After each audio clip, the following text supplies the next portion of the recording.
Hello everyone, good morning. Welcome back to my channel Priya blog 813। তো সবাই কেমন আছো? আশা করি সবাই অনেক ভালো আছো, আর আমিও খুব খুব ভালো আছি। চলে এসেছি আবার একটা নিউ ব্লগে। তো দেখতে পাচ্ছ সকাল থেকে পুরো বৃষ্টি শুরু হয়েছে, মানে ভোর সারা রাত বৃষ্টি হয়েছে। আবার ভোর থেকে মানে একটু অফ ছিল, তারপরে আবার সকাল থেকে শুরু হয়েছে। তো আমি তো সকালে অনেক সকালে উঠেছি, আজকে প্রায় 6টার দিকে উঠেছি, কারণ আমার অনেক কাজ ছিল, সেই জন্য একটু তাড়াতাড়ি করে উঠেছি। তাড়াতাড়ি উঠেছি, কিন্তু এত পরিমাণে বৃষ্টি হচ্ছিল যে আমি বাইরের কোনো কাজই করতে পারছিলাম না। আর আমাদের এখানে কি বলো তো, আমরা যেখানে আর কি থাকি এইখানে, তো আমাদের এইখানে সেরকম কোনো ব্যবস্থা নেই যে বাড়ির মধ্যে সব কিছু সেরকম কোনো কিন্তু নেই। আমাদের যে কোনো কিছু করতে হলে বাইরে যেতে হয়, বাইরে থেকে সব কিছু মানে ধোয়া কাচা মানে সব কিছু বাইরে গিয়েই করতে হয়। তো সকাল থেকে উঠে এতটা সমস্যার মধ্যে ছিলাম, অনেকটাও বেলা হয়ে গেছিলো, আর বরমশাই তো ডিউটি যায়, সেই জন্য একটু তাড়া থাকে সবসময়, সকালে রান্না করতে হয়। আর আজ এত পরিমাণে বৃষ্টি হচ্ছিল যে সেই কারণে আমি অনেকটা বেলায় মানে সব কিছু করে রেডি করে তারপরে কিন্তু রান্নাটা বসিয়েছি।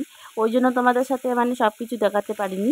বাট সকাল থেকে উঠে বৃষ্টির কারণে, আর ভাদ্র মাস পড়েছে জানো তো, এখন আরও বৃষ্টি হবে, মানে কি বলবো। তো যাই হোক, বৃষ্টির দিনগুলো আমার কেমন কাটছে তোমাদের সাথে আর কি বলবো, বলে বোঝাতে পারবো না, এত বাজেভাবে কাটছে। মানে এত পরিমাণে বৃষ্টি হলে সত্যি কিন্তু ভালো লাগে না। আর আমাদের সব কিছু যেহেতু বাইরের কাজ কাম থাকে, তো সেই জন্য আমার তো একদম ভালো লাগে না। যে বাড়ির মধ্যে সব কিছু হলে সে ব্যাপারটা আলাদা, কিন্তু সব কিছু করতে হলে কী হয়, আমাদের বাইরে যেতে হয়। একটু থালা ধুইতে গেলে বা একটু কোনো কিছু মানে কিছু করতে গেলে মোটমাট বাইরে যেতে হয়। তো বুঝতেই পারছো, গরিবের সংসার, তোমাদের সাথে সব কিছু শেয়ার করি, তাই তোমাদের সাথে এই ব্লগেই শেয়ার করলাম।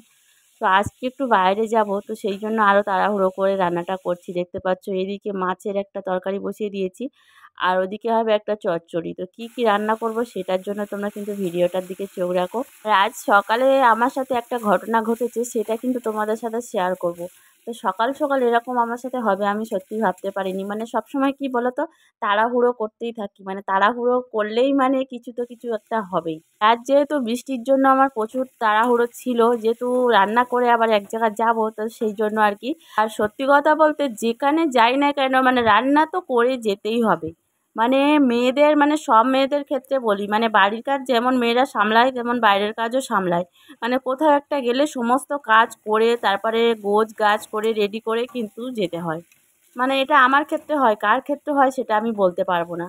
তো চলো, তোমাদের সাথে কথা বলতে বলতে দেখতে পাচ্ছ এদিকে কিন্তু তরকারিটা আমার ফুটে গেছে।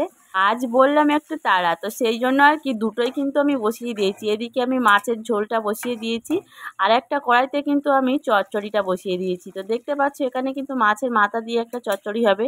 সকালবেলা যে ঘটনাটা আমার সাথে হয়েছে সেইটার জন্য কিন্তু আমার মনটাও একটু খারাপ হয়ে গেছিলো, তারপর আবার ঠিক হয়ে গেছে। কারণ মানে আমাদের তো সব কিছু বাইরে, তোমাদের সাথে প্রথমেই বললাম যে আমাদের কোনো কিছু করতে গেলে বাইরেই যেতে হয়। জল আনতে হলে, মানে যে কোনো কাজ করতে হলে আমাদের কিন্তু বাইরে যেতে হয়। যে সবার বাড়ির মধ্যে সব কিছু থাকে সেরকম আমাদের কিন্তু ব্যবস্থা নেই। তো সেই জন্য আমাদের সব কিছু করতে গেলে কিন্তু বাইরেই যেতে হয়, আর বাইরে যেতে গিয়েই কিন্তু আমার সাথে এই ঘটনাটা ঘটেছে।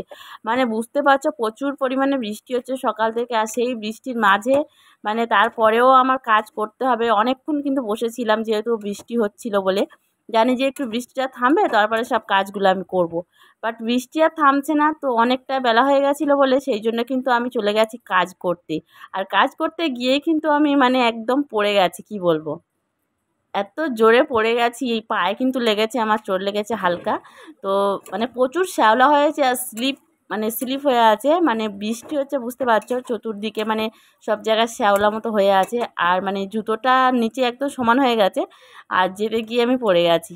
তো এটাই আর কি সকালবেলা আমার সাথে হয়েছে। সত্যি খুব কান্না করেছিলাম আমি প্রথমে, তারপরে আবার ঠিক হয়ে গেছে, যেহেতু পায়ে লেগেছিলো, আবার ভলিনি স্প্রে করেছি পায়ে, তারপর একটু ঠিক হয়ে গেছে এখন। তো সামান্য লেগেছে, বেশি খুব বেশি লাগেনি, বাট পড়ে গেছি না, এই জন্য আর কি মনটা খারাপ ছিল। আর বরমশাই তখন কি ও ঘুমাচ্ছিল, তখনও ঘুম থেকে কিন্তু ওঠেনি। আর আমি যখন বলেছি, আমি কিন্তু কান্না করছিলাম, বৌদিরা অনেকে গিয়েছিল ওখানে। তো বৌদিরা এখানে আশেপাশে যারা বৌদিরা থাকে, তো ওরাও গিয়েছিল সবাই। তো তারপরে ওরা দেখে আসলো, তো তারপরে আমি উঠে আস্তে আস্তে করে আবার বাড়ির দিকে এসেছি। এবার এসে বরমশাইয়ের সাথে বলছি, ও বললো তোমার এত সকালবেলা কে কাজ করতে বলেছে। তখন কিন্তু 11টা বাজে সকালবেলা, যেহেতু ও ঘুম থেকে উঠেছে আজকে একটু দেরি করে যাবে বলে, অনেকটা সকালে এসছে বলে। তো ও বলছে এত মানে তাড়াতাড়ি করে কেন কাজ করবি, তাড়াতাড়ি কিন্তু না, বাট তখন অনেকটা বেলাও হয়ে গেছিলো। আমি তাড়াতাড়ি করছিলাম এই কারণে যে বেলা হয়ে গেছে সেই জন্য তাড়াহুড়ো করছিলাম। করতে গিয়েই কিন্তু পড়ে গেছি। বলে না ঘর শত্রু বিভীষণ, তা সেই রকম আমার হয়েছে। বরমশাই হলো আমার ঘরের শত্রু, মানে আমি তো জানতাম না যে ওর জন্য কিন্তু এত কিছু করলাম, আর ও ঘুম থেকে উঠে আমাকে কি বলছে যে তুমি কেন তাড়াহুড়ো করবে। তো যাই হোক, চলো এখন আমার কিন্তু রান্না বান্না সব কমপ্লিট হয়ে গেছে, স্নান টানও করে নিয়েছি সেই ফাঁকে, আর তোমাদের সাথে কথা বলতে বলতে খেতেও বসে গেছি। দুজনে খেয়ে দিয়ে বেরোবো সেই জন্য আর কি। তো চলো এখন তোমরা ভিডিওটার সাথে থাকো আর স্কিপ করো না, দেখতে থাকো। এখন করে কি হয়, বাইরে গেলেও কিন্তু আমার ভিডিও বানাতে একদম ভালো লাগে না, মানে ভিডিও বানাতেই ভালো লাগে না। বাইরে গেলে একটু ঘুরবো, মজা করবো, এনজয় করবো, ব্যাস চলে আসবো। সেই জন্য কিন্তু আমি ভিডিওটা একদম অল্প করে একটুখানি বানিয়েছিলাম, তো দেখতেই পেলে তোমরা। সন্ধ্যাবেলা বৃষ্টিটা দেখো শুধু, সেই সেই মানে কি বলবো, আর ভালো লাগে না বৃষ্টি। মনে হচ্ছে মানে কবে যে বৃষ্টিটা কমবে, সত্যি বলছি আর ভালো লাগছে না। দেখো মানে ব্যাক ক্যামেরা তোমাকে দেখাই, বৃষ্টি দেখো, মানে এত জোরে সন্ধ্যাবেলা বৃষ্টি হচ্ছে, তো কি বলবো, ভালো লাগছে না কিছু। এত মানে রোজ রোজ বৃষ্টি আর ভালো লাগে না। এই যে কি জোরে দেখো। ওখান থেকে এসে একটা ঘুম দিয়েছি, আর উঠে দেখছি একেবারে সন্ধ্যা হয়ে এসছে আর প্রচুর পরিমাণে বৃষ্টি হচ্ছে। তো ব্লগটা স্টার্ট করবো বলে মনেই ছিল না। তো চলো আজকের মতো ব্লগটা এই পর্যন্ত। কেমন হয়েছে অবশ্যই কিন্তু কমেন্টে জানাবে, আর ভালো লাগলে লাইক কমেন্ট শেয়ার আর সাবস্ক্রাইব করে দেবে। তো চলো টাটা বন্ধুরা, দেখা হচ্ছে নেক্সট ব্লগে। ততক্ষণ সবাই সুস্থ থেকো, ভালো থেকো।